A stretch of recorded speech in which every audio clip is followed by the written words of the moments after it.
My girlfriend said, "Either you pay for my car or we're done." I didn't argue. Understood. I slid the keys across the table and walked out.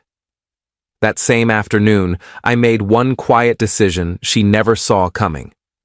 By the time she tried to reach me again, someone else had already answered in my place. I'm 34, and I've always been the kind of person who avoids confrontation. I fix problems quietly. I compromise. I've been told I'm too accommodating, and maybe that's true. My girlfriend and I had been together for 3 years. We didn't live together, but we were close. Spent most weekends together. Talked about moving in eventually. She worked in marketing, made decent money, and I did well enough in my field that we never really argued about finances, until her car died. It was a Tuesday morning when she called me, voice tight with frustration. Her car wouldn't start. She'd had issues with it for months, but kept putting off repairs. Now the mechanic was saying the transmission was gone. $6,000 to fix, or she'd need a new car entirely. "I can't afford this right now," she said. "I just put down a deposit on that trip we're taking next month. My credit cards are maxed. I don't know what to do." I offered to help her look at used cars, maybe find something affordable. She went quiet for a moment. "Or you could just pay for it," she said. I laughed, thinking she was joking. "Pay for what? A new car?" "Why not? You have the money. I know you do. You've been saving forever." I had been saving. For a down payment on a house, something I'd been working toward for 5 years. Every bonus, every tax return, every bit of extra income had gone into that account. It was my future, my security, my dream that I'd built brick by brick. "That's not really how this works," I said carefully. "I can help you figure out financing or maybe loan you." "Loan me? We're together. We're supposed to help each other." "I know, but $6,000 is—" "So you're saying no. I'm saying let's talk about options." She hung up. I stood there in my office, phone still pressed to my ear, listening to the dial tone. My coworker asked if I was okay. I nodded and went back to my desk, but I couldn't focus. Something had shifted in that conversation. Something fundamental. That night, she came over to my apartment. I made dinner, trying to keep things normal.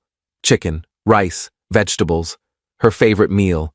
She barely touched her food, just sat there, arms crossed, staring at her phone. The silence was heavy, oppressive. "Are you okay?" I asked. "I've been thinking," she said without looking up. "About us, about how you handle things." "What do you mean?" "I mean when I need something, you make it complicated. You turn it into a negotiation." I asked you for help, and you basically said no. I said let's look at options together. That's the same thing as no." She put her fork down with a sharp clink. "I need a car. I can't get to work without one. This is serious, and you have the money sitting there doing nothing." "It's not doing nothing, it's my savings." "For what? A house you haven't even started looking for?" I felt my jaw tighten. "A house I've been planning for years." Plans change. People change. Right now, I need help, and you're choosing your plans over me. We went back and forth like this for another hour. She got louder, more insistent. I got quieter, more withdrawn. Every argument I made was met with another accusation. I was selfish. I didn't care about her. If I really loved her, this wouldn't even be a question. The apartment felt smaller with every word. Finally, she stood up, pushing her chair back so hard it scraped against the floor. "Either you pay for my car or we're done," she said. Her voice was flat, final. I looked at her. Really looked at her. Her face was flushed, her jaw set. I waited to see if she'd take it back. If she'd say she was just stressed and didn't mean it. If she'd apologize for putting me in this position. She didn't. The silence stretched between us like a chasm. "Understood," I said. I stood up slowly, walked to the counter, picked up her apartment keys from the bowl where I kept them, next to my wallet and loose change, and slid them across the table. They made a soft scraping sound against the wood. What are you doing? Her voice had changed, uncertain now. You gave me an ultimatum. I'm choosing. You can go. Her face went red, then pale. Are you serious? You're breaking up with me over money? No, you're breaking up with me over money. I'm just accepting it. I didn't mean I was just... You meant it. You don't say something like that unless you mean it. She grabbed the keys with shaking hands, grabbed her purse, and stormed out. The door slammed hard enough to rattle the frame and knock a picture slightly crooked on the wall. I stood there in the silence for a long time, staring at her half-eaten dinner, the empty chair, the space where she'd been. Then I cleaned up dinner methodically, scraped the plates, washed the dishes, wiped down the table, put the leftovers in containers, normal motions, routine. When I finished, I sat on the couch staring at nothing, my mind blank and buzzing at the same time. That same evening, around 9 o'clock, I made a decision. A quiet one. One I'd been putting off for months. I called my financial advisor. He answered on the third ring, sounding surprised to hear from me so late. I want to move forward with the house, I said. Start looking seriously. I'm ready. He sounded even more surprised. I thought you were waiting until next year. You said you wanted to have more saved. Plans change, I said. I'm ready now. We talked for 20 minutes. He walked me through next steps, reminded me I'd been pre-approved months ago, said he'd send me listings first thing in the morning. When I hung up, I felt something I hadn't expected. Relief. Update 1. The first 2 days were strange. I expected her to call, to text, to show up at my door apologizing or demanding we talk. But there was nothing. Complete radio silence. I went to work, came home, started browsing real estate listings online. My advisor had sent me over 30 properties. I favorited 12. Scheduled tours for the weekend. On day 3, she texted, "Can we talk?" I was in a meeting when the message came through. I saw my phone light up on the table, saw her name, or rather, the contact I hadn't deleted yet, and felt my stomach drop. When the meeting ended an hour later, I picked up my phone to find 3 more messages. I think we both overreacted. I miss you. Please, don't ignore me. I stared at the messages for a long moment. Thought about what to say, how to say it, whether to say anything at all. Finally, I texted back, I don't think there's anything to talk about. You made your position clear. My phone rang immediately. I let it go to voicemail. She called again. Again. By the third call, people in the office were starting to glance over. I stepped outside and answered. What do you want? I want to fix this, she said. Her voice was softer now, calculated, the tone she used when she wanted something. I was stressed. I said things I didn't mean. You gave me an ultimatum. I know, I'm sorry. I was panicking about the car situation and I took it out on you. That wasn't fair. No, it wasn't. So can we meet, talk this through? I'll come to your place, or we can go somewhere neutral. Coffee, anywhere you want. I don't think so. Why not? You can't even give me a chance to apologize in person? You can apologize right now, over the phone. You're doing it now, actually. That's not the same, and you know it. It'll have to be enough. She went quiet for a moment. I could hear traffic in the background. She was outside somewhere. Maybe her office. Maybe her car. Her mom's car, probably, since hers was still broken. Did you already move on or something? She asked. No, I'm just done. Done? After 3 years, you're just done? Just like that? You told me we were done. I agreed. That's how this works. I didn't mean it like that. I was upset. Then you shouldn't have said it. Words have consequences. You're being cruel. I'm being honest. She started crying. The kind of crying that's supposed to make you feel guilty. Big, theatrical sobs.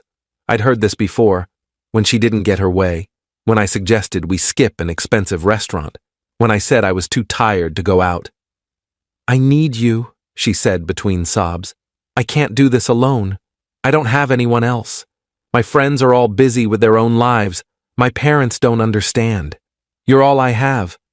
That's not my problem anymore. And honestly, that's not healthy. You should have other people. How can you be so cold? I'm not cold. I'm just not responsible for fixing your life. I hung up. Immediately, I blocked her number. Blocked her on every social media platform I could think of. Blocked her email.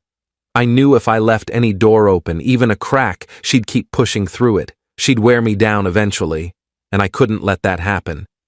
That weekend, I toured 3 houses. The first one was too small. The second one was in a bad location. The third one was perfect. 3 bedrooms, 2 bathrooms, a backyard with mature trees, updated kitchen, good neighborhood. Within my budget. Actually below my budget by $15,000.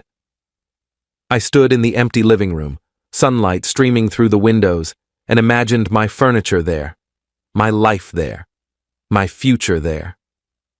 I put in an offer on Sunday night. By Tuesday morning, they'd accepted. Update 2. I didn't tell anyone about the house at first. Not my parents, not my friends, not my co-workers. I wanted it to be real before I started celebrating. The inspection was scheduled for the following week. I took time off work to be there, walked through every room with the inspector, took notes on everything he pointed out. The inspector was thorough. Found a few minor issues, some old caulking around the bathtub, a loose railing on the back deck, an outlet that wasn't grounded properly, $1,500 off the price. The sellers agreed immediately. By the end of the week, I was sitting in a title company office signing paperwork, page after page after page, my hand cramped. The title officer made small talk, asked if I was excited. I said yes, but honestly, I was still processing. This was real. This was happening. That's when she showed up at my apartment. It was a Thursday evening. I'd just gotten home from work, changed into comfortable clothes, and was heating up leftovers when someone knocked on my door, not buzzed up from downstairs, just knocked, which meant someone had let them into the building. I looked through the peephole, and my stomach dropped. Her. "I need 5 minutes," she said when I opened the door. She looked terrible, hair unwashed, dark circles under her eyes, wearing the same jacket she'd worn the night she left. "No.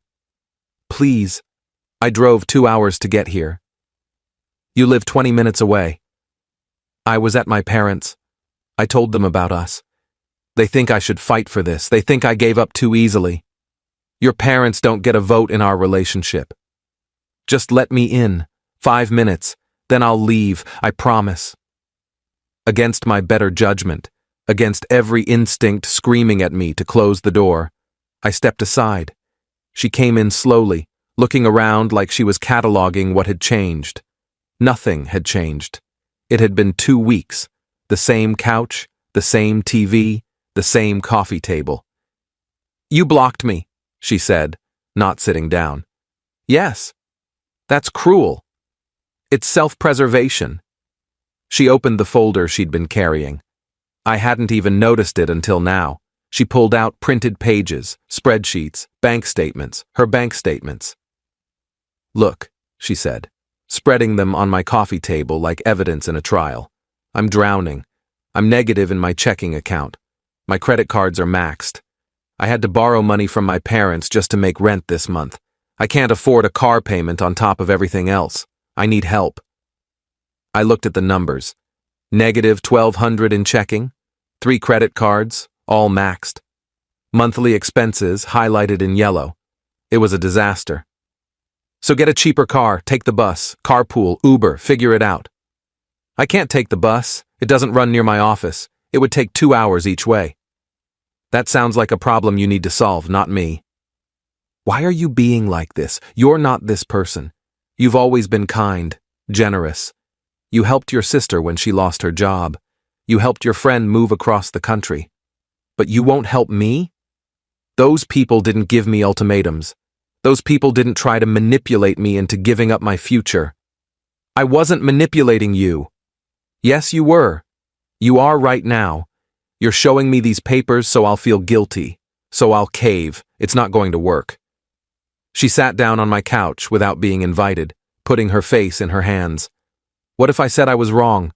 What if I said, I'll never ask you for money again? Can we start over? No. Why not? Because I don't trust you. Because you showed me exactly who you are when things get hard. And I believe you.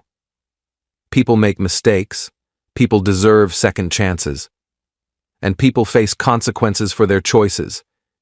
You chose to give me an ultimatum. I chose to walk away. These are the consequences. She looked up at me, mascara starting to run. Did you meet someone else? Is that what this is? No. Then why are you acting like you don't care about me at all? Because I don't. Not anymore. You killed whatever I felt when you tried to force me to choose between you and my future. Her face crumpled. She started crying again, but this time it felt real. Not performative. Not calculated. Just raw pain. I felt a flicker of sympathy, but it wasn't enough. Not nearly enough. You need to leave, I said quietly. Please don't do this, please. We can work this out. I'll get a second job. I'll figure out the car thing. Just don't give up on us. I'm not giving up. I already gave up 2 weeks ago, when you walked out. She gathered up her papers with shaking hands, shoved them back in the folder, and walked to the door. She paused with her hand on the knob, her back to me. I'll regret this for the rest of my life, she said quietly. Good, I said. Maybe you'll think twice before trying to control someone like that again. She flinched like I'd slapped her, then she left. The door closed softly this time. No slam. Just a quiet click. I stood there for a moment, then locked the deadbolt and put the chain on, just in case she came back. Update 3. Closing day was 3 weeks later. I took the whole day off work, told my boss I had a personal appointment. I drove to the title company at 9 in the morning, parked and sat in my car for 10 minutes, just breathing. This was it. This was real. I signed what felt like 1,000 pages. Initial here, sign here, date here. The title officer walked me through every document, explained things I already understood. I nodded along, barely listening, just wanting to get to the end. Finally, she slid a set of keys across the desk. Congratulations, you're a homeowner. I picked up the keys. They were heavy, real, mine. I drove to my new house and just sat in the driveway for 20 minutes, staring at it. The red brick, the white trim, the small front porch, the oak tree in the front yard. Mine. Entirely mine. No compromises, no ultimatums, no one telling me what I could or couldn't do with my own money. Just a decision I made for myself. I went inside and walked through every room slowly. The empty living room with hardwood floors, the kitchen with granite countertops, the master bedroom with a walk-in closet, the backyard with space for a garden. Everything was clean, empty, full of possibility. I sat on the floor in the living room and just existed there for an hour. No phone, no music, just me and my house. That evening, I posted a photo on social media, just the front door with the keys in my hand. Caption, new chapter. I didn't tag anyone, didn't make a big announcement, just shared a moment of pride. Within an hour, mutual friends started commenting. Congratulations, so happy for you. This is amazing. You deserve this. And then, a message request. From her.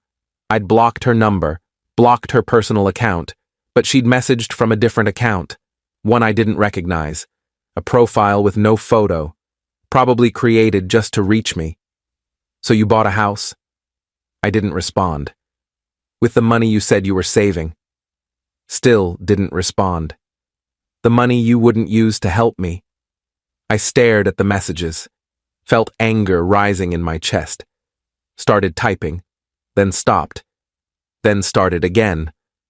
Yes, I bought a house with my money that I saved for myself. You tried to take that from me. I'm glad I didn't let you. You're glad? I'm about to lose my apartment because I can't afford rent and a car. but you're glad. You made choices. I made choices. We're both living with them. I hate you. That's fine. Hate me from a distance. I blocked that account too, reported it for harassment. Then I called a friend I hadn't talked to in months, told him about the house, and asked if he wanted to come over and see it. He showed up an hour later with beer and pizza.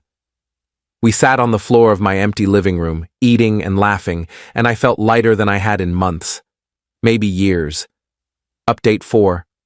I spent the next month furnishing the house, slowly, deliberately. I bought a couch I actually liked instead of compromising on something she'd approve of. A big, comfortable sectional in dark gray. I set up my office exactly how I wanted it. Standing desk, 2 monitors, my own art on the walls. I hung art that made me happy.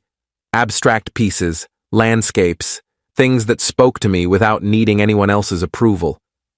I didn't hear from her again until 6 weeks after closing. A mutual friend called me one evening while I was assembling a bookshelf. "Did you hear?" she asked. "Hear what?" "She's moving back in with her parents. She couldn't make rent." "Okay. That's it? Just okay?" "What do you want me to say?" "I don't know. I thought you'd care. You were together for 3 years." "I don't. She's not my problem anymore. She stopped being my problem the day she gave me an ultimatum." "That's pretty cold." "Is it?" "She gave me an ultimatum. Told me to choose between her and my future. I chose my future. She made her own choices too. Lost her apartment because she blew her money on a vacation instead of fixing her car or building savings. That's on her.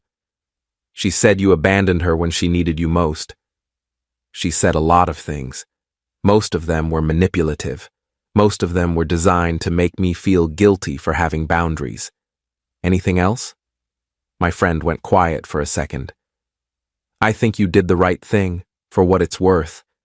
I never liked how she talked to you, like you were her backup plan instead of her partner." "Thanks. The house looks great, by the way, from the photos. Come see it in person. Bring your husband. I'll make dinner." That was the last time anyone mentioned her to me for a while. Update 5. 3 months after I moved in, I met someone. At a hardware store, of all places. I was buying supplies for a deck project. Wood stain, brushes, sandpaper. She was trying to figure out which drill bit she needed for hanging curtains. "Do you know anything about these?" she asked, holding up 2 packages. I looked, explained the difference, helped her find the right size. We started talking. She was funny, self-deprecating. Had her own house 2 neighborhoods over that she'd bought a year ago. We went to coffee the next day, then dinner the following week. Then she came over and saw the house. She didn't ask how I could afford it, didn't make comments about what I should change. Just said, "This is really nice. You did well. I love what you did with the office." We've been seeing each other for 4 months now. It's easy, comfortable. No games, no ultimatums, no guilt trips about money or time or priorities. Just 2 adults who enjoy each other's company and respect each other's independence. She has her house. I have mine. We spend time together because we want to, not because we're obligated to. Last week, I was at the grocery store when I saw her, my ex. She looked tired, older somehow. Lines around her eyes I didn't remember. She was with her mom, loading groceries into a car I didn't recognize. An old sedan, probably her mom's. She saw me across the parking lot. Froze, a bag of groceries in her hands. I nodded politely and kept walking toward my car. "Wait!"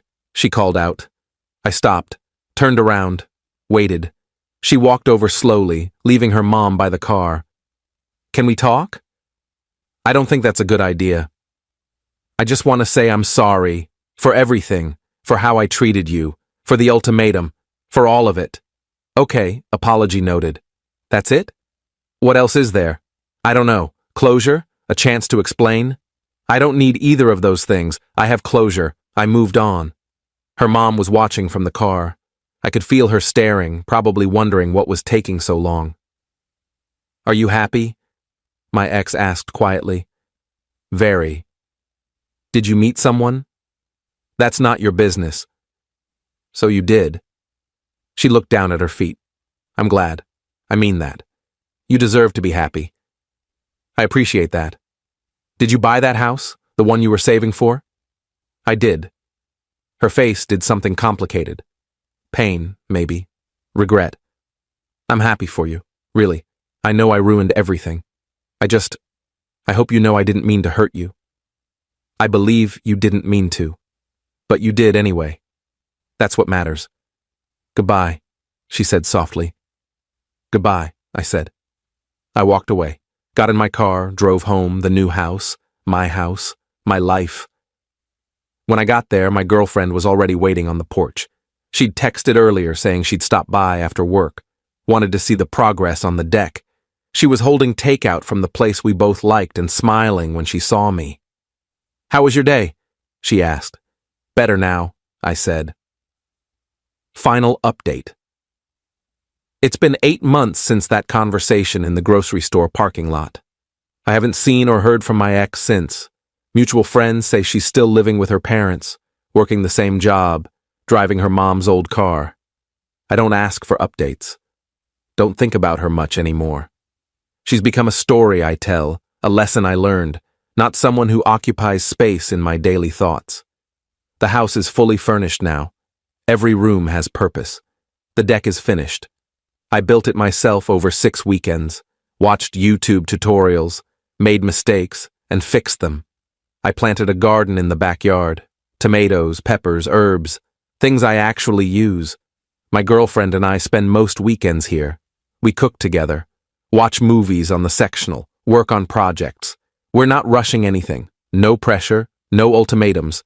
Just 2 people building something real at their own pace, with their own resources, with mutual respect. A few weeks ago, I got a letter in the mail, handwritten. My address written in her distinctive handwriting, no return address. I almost threw it away without opening it, but curiosity won. It was long, pages of apologies and explanations, how she was going to therapy now, how she understood what she'd done wrong, how she'd been selfish and manipulative and scared of being alone, how she hoped I could forgive her someday, not for her sake, but for mine, how she wanted me to know she was genuinely happy I'd found happiness, how she'd learned that love isn't about what someone can give you, but about what you build together. I read it once, folded it back up, put it in a drawer. Then, 2 days later, I threw it away. Not out of anger, not out of spite, just because that chapter is closed. She doesn't get to write herself back into my story because she finally figured out what she lost. Her growth is hers. Her healing is hers. I don't need to be part of it. Someone asked me recently if I ever regretted how things ended, if I ever wondered what would have happened if I'd just paid for the car, if we'd still be together, if we'd be happy. The answer is no. Because the version of me that would have paid is the version that would have kept paying. For the car, for the rent, for the vacation, for every crisis and impulse and demand she could think of. I would have emptied my savings trying to make her happy, postponed my dreams indefinitely, and she still would have left eventually. Because people like that are never satisfied. There's always another crisis, another need, another test of your love that requires you to sacrifice yourself. The moment she gave me that ultimatum, she told me exactly who she was. Someone who saw my value in dollars, not in partnership. Someone who measured my love by what I could provide, not who I was. Someone who would rather lose me than lose control. I'm glad I walked away. I'm glad I bought the house. I'm glad I found someone who doesn't see me as an ATM with feelings, but as a partner with dreams and boundaries and value beyond what I can offer financially. Some people will try to make you feel guilty for choosing yourself, for setting boundaries, for saying no. They'll call you selfish, cold, heartless, cruel. Let them. Because the people who truly matter, the people who really love you, will understand that protecting your peace isn't cruelty. It's survival. It's necessary. It's healthy. I'm 34 years old. I own a home. I have a healthy relationship built on respect. I sleep well at night. I don't second-guess my decisions. I don't wonder what if. And the only reason any of that is true is because one day, when someone tried to take everything from me, I slid their keys across the table and walked out. Best decision I ever made. My girlfriend just asked what I'm writing. I told her I was documenting something that happened. She asked if it still bothered me. I realized the answer is no. It's just a story now, a thing that happened to someone I used to be. And that person learned something valuable. You can't build a future with someone who sees you as a means to an end. You can't love someone into respecting you. And you can't sacrifice yourself into being valued. The right person will never ask you to choose between them and your dreams. They'll help you build both.